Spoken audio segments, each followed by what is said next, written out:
مخاطب ہوں. سب سے پہلے یہ جو حادثہ ہوا، یہ جو حادثہ نہیں، یہ جو پلان کر کے مجھے قتل کرنے کی کوشش کی گئی، میں پھر پہلے واضح کر دوں کہ یہ سپٹمبر میں پلان بنا تھا. سپٹمبر میں پلان بنا تھا. 24 سپٹمبر کو اس پلان کا میں نے پبلک جلسے کے اندر میں نے یہ بتایا کہ یہ پلان بنا ہے. میرے خیال میں جلسہ رحیمی اور خان تھا کہ یہ کس طرح دینی انتہا پسند کے اوپر ڈالیں گے. پلان بنا تھا ایجنسی، یہ جو جنرل فیصل اس نے، اور یہ جو 2 نون لیگ کے جو قاتل ہیں ماڈل ٹاؤن میں، انہوں نے قتل کیے لوگوں کو، دن دہاڑے قتل کیے لوگوں کو، گولیاں مروائیں پولیس سے. شہباز شریف نے ایکسٹرا جوڈیشل کلنگ، پولیس مقابلے میں لوگ مارے، اس کی ہیومن رائٹس نے اس کے اوپر پوری رپورٹ دی ہوئی ہے. رانا ثناء اللہ کے اوپر جو 18 قتل ہیں یہ عابد شریف کے باپ نے کہا ہوا ہے. تو یہ قاتل ہیں. انہوں نے مل گئے یہ جنرل فیصل کے ساتھ، انہوں نے یہ پلان کیا. پلان کیوں کیا؟ کہ اگر دینی انتہا پسند مارے گا تو ان کے اوپر سے ساری ذمہ داری اٹھ جائے گی.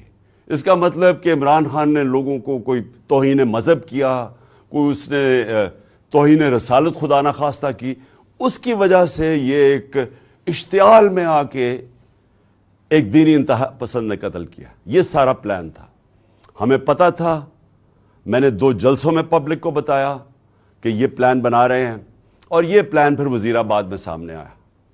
اور یہ جس لڑکے نے گولیاں چلائی، ایک دم کور اپ شروع ہو گیا کہ جی بس وہ ایک دینی انتہا پسند تھا اور وہ اذان نہیں تھی، اور یہ اور سارا جو مذاق کیا گیا وہ بھی کور اپ تھا. پیچھے یہ بیٹھے ہوئے تھے جو پورے کنٹرول کر رہے تھے کہ نیریٹو کیا ہوگا. اور پھر جب یہ ہمیں پتا تھا، کیونکہ مجھے تو پتا تھا، پہلے ایک ادھر سے گولیاں آئیں پھر دوسری طرف سے آئیں. یہ بھی کہا گیا کہ نہیں جی یہ تو صرف ایک، اور وہ کہتا ہے اگر کسی کو شک ہونا چاہیے تو وہ جب خود کہتا ہے کہ جی میں اکیلے نے کیا ہے، تو ادھر سے بھی پتہ چل جانا چاہیے کہ پیچھے سے اس کو طوطے کو پڑھایا جا رہا تھا.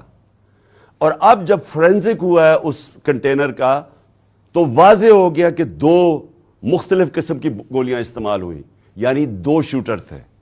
تو جو سارا ان کا پلان بنا ہوا تھا کہ سلمان تاثیر کا قتل ہوا، دینی انتہا پسند نے کیا، وہ سارا وہ ختم ہو گیا. اب دوسری چیز کہ آج میں خاص طور پہ ایک تو ابتسام کو، جو ماشاءاللہ ایک ہیرو ہے، کیونکہ میں نے جب اس کی فوٹیج دیکھی کہ ایک عام آدمی دیکھ رہا بندوق اس کے ہاتھ میں ہے اور اس کے باوجود وہ پکڑ رہا ہے. میں تو پہلے اس کو سلام کرنا چاہتا ہوں کہ ہمارے نوجوانوں میں اس طرح کا جذبہ ہے.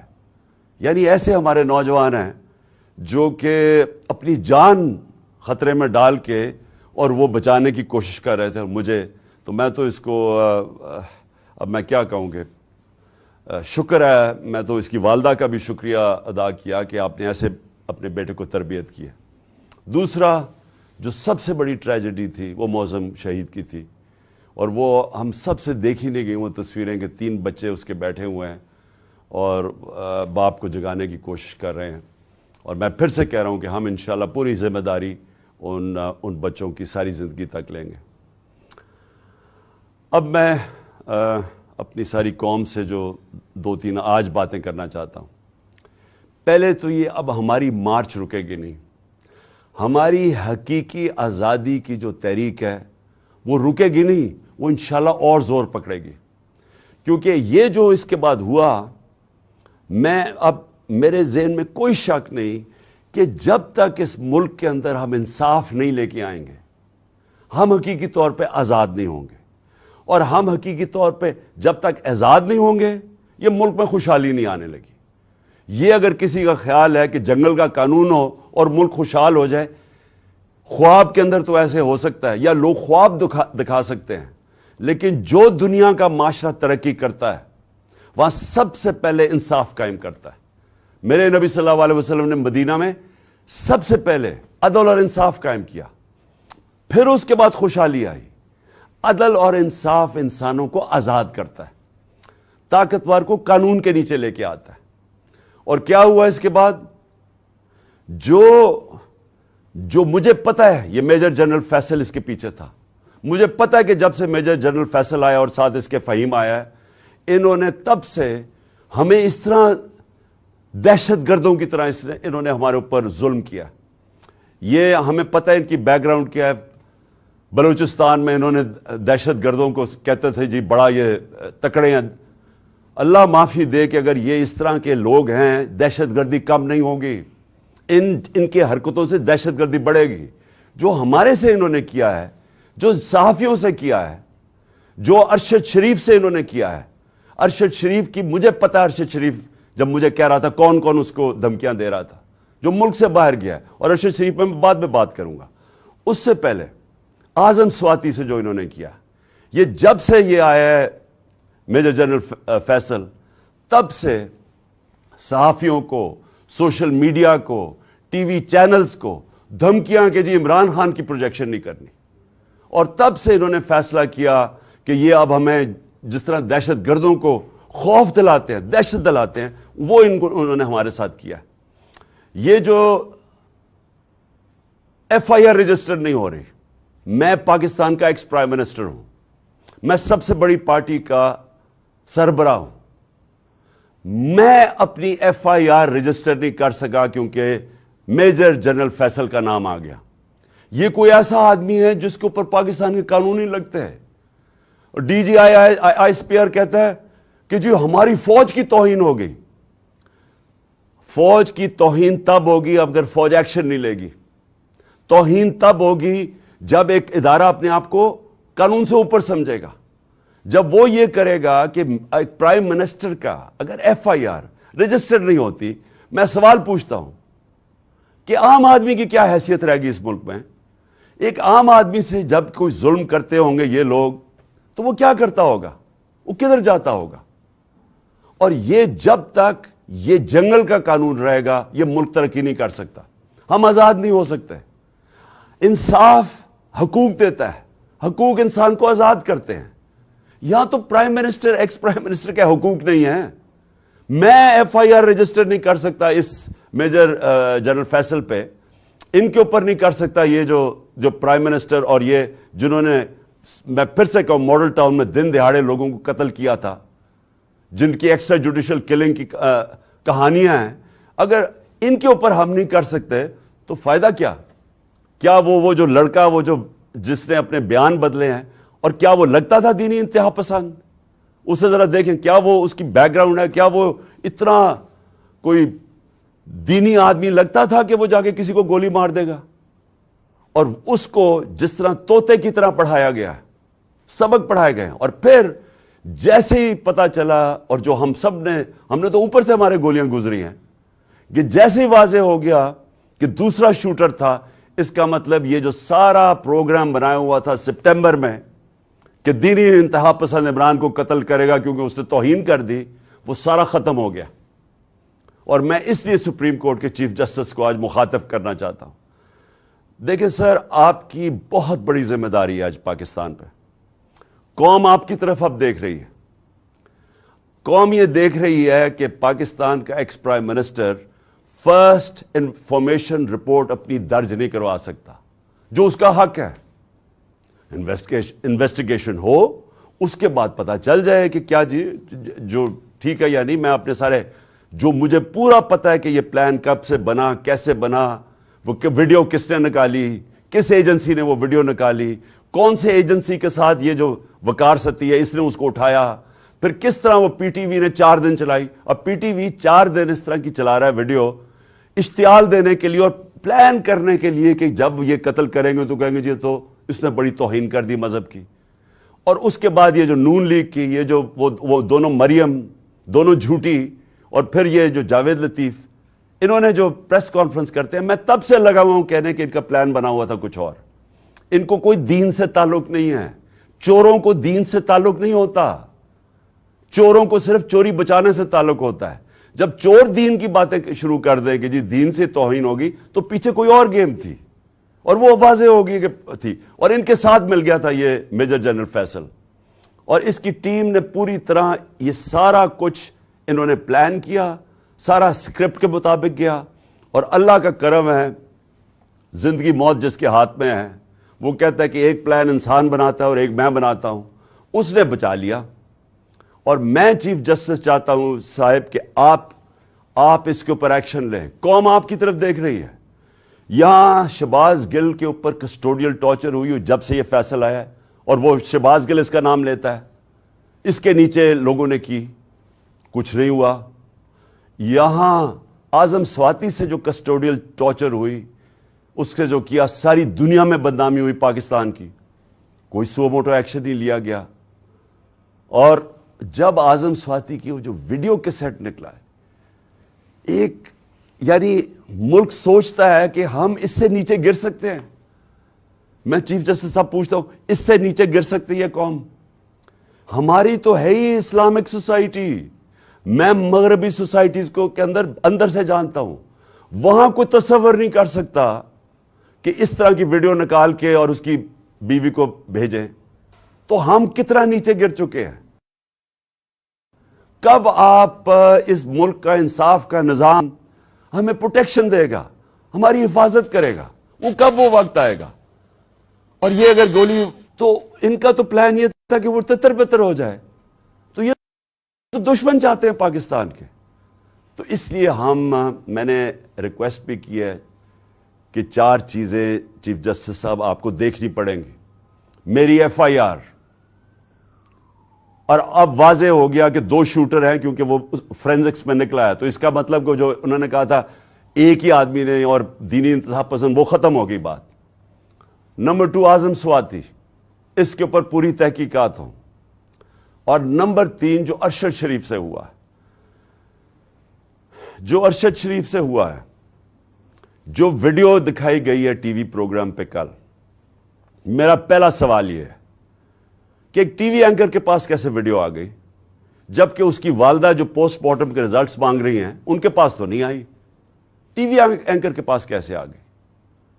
اور میرا نمبر 2 سوال یہ ہے کہ کون اس کی تحقیقات کرے گا؟ کون اب کینیا سے کیوں نہیں انہوں نے کینیا فوری طور پہ لیٹر لکھا کینین اتھارٹیز کو، گورنمنٹ کو لکھنا چاہیے پوچھنے کے لیے کہ شروع کا تو بیان یہ تھا کہ جناب وہ رانگ آئیڈینٹی پہ مارا گیا ہے، اور اب واضح ہو گیا ہے کہ یہ ایک پلان کر کے تشدد کیا اس کے اوپر، اس کے بعد گولی ماری گئی۔ تو جب تشدد کیا، وہ کون تھا جس کو سب سے زیادہ تکلیف تھی ارشد شریف کی رائٹنگ سے؟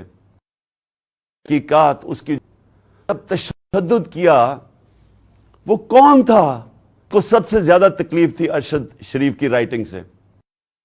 تحقیقات اس کی جو انویسٹیگیٹو جرنلسٹ، کون تھا جس کو خطرہ تھا اس سے؟ کون تھا جس کو اتنا غصہ تھا کہ پہلے اس کے اوپر تشدد کرو پھر اس کو قتل کرو؟ یہ چیف جسٹس صاحب، یہ صرف سپریم کورٹ کر سکتا ہے۔ ہمیں کوئی اعتماد نہیں ہے اب۔ انویسٹیگیٹو ایجنسیز ان قاتلوں کے، ان چوروں کے، مجرموں کے ہاتھ میں ہیں، اور یہ جو آرمی آفیسر ہے، اس کے اوپر کس کو اب اعتماد ہے؟ مجھے پتا انہوں نے کور اپ کیسے کیا، مجھے پتا ہے کہ آتے ساتھ ہی پنجاب پولیس کو کس نے کنٹرول کر لیا۔ گورنمنٹ ہماری ہے، ہم ہیں پنجاب کے اندر، ہماری حکومت ہے، وہ پولیس کہیں اور سے کنٹرول ہو رہی ہے، اور اب پولیس سے میں ایف آئی آر نہیں رکوا سکتا، اور پھر کون سے کس نے جا کے اس کی ٹیپ ریلیز کی؟ یہ کون سی دنیا میں ہوتا ہے؟ ہم سر بنانا ریپبلک بننے جا رہے ہیں۔ بنانا ریپبلک کے اندر ادھر کوئی انصاف نہیں ہوتا، اس لیے وہ بنانا ریپبلک ہے۔ وہاں جنگل کا قانون ہوتا ہے، اور یہ جنگل کا قانون بننے جا رہا ہے۔ اور اس وقت یہ ملک کو بچانا ہے آپ نے۔ دیکھیں، ملک اس وقت اداروں کے اندر، قوم جو ہے وہ اداروں کے اندر اعتماد کھو بیٹھی ہے، اس کو بحال کرنے کی ضرورت ہے۔